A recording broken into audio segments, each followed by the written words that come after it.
Have the Begonia Micro Mo. This is a pretty neat plant. I love how dark the leaves are. They also feel a little bit like fruit leather. They have that sort of texture to them. Another thing that's really neat, if you take this to a lower light room and you take your camera phone, turn on the flash and take a photo of this, the reflecting light will turn the leaves blue. So your picture will come out with a plant showing blue leaves, which is a pretty neat little fun thing, kind of a fun party trick to show your friends. But let's get into the care instructions for this plant. We're going to need bright light. Okay, now we do want to avoid very harsh afternoon sun. So if you know that you have a very hot window, say from a south-facing window or a west-facing window, it might be valuable to avoid burn and back it up from the window a little bit to avoid that scorching.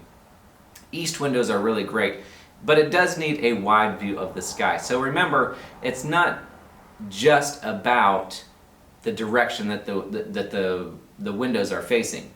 If I have a south window, which is really, really bright light for most of the day, but it's covered with a patio, or if it's covered, you know, with maybe you have a really large mature tree outside your south window, or maybe your neighbor is outside of your south window.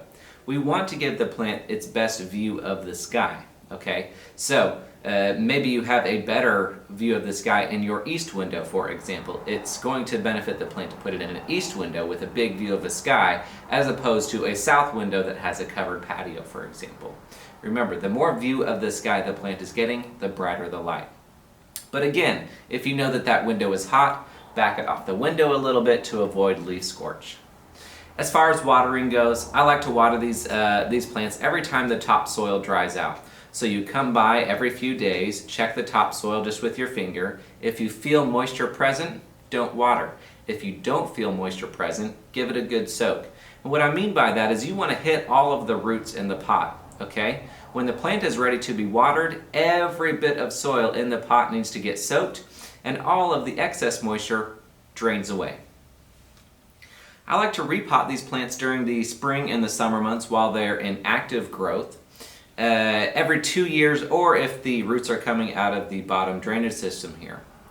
I use a mixture of 3 parts houseplant soil to 1 part perlite or pumice stone, something that's going to drain and give a little bit of air to the roots.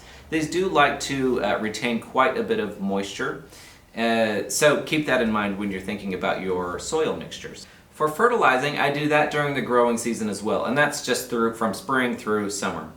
And I just use a general purpose liquid soluble or granule fertilizer, as long as it's balanced, you know, a 10-10-10 or a 15-15-15.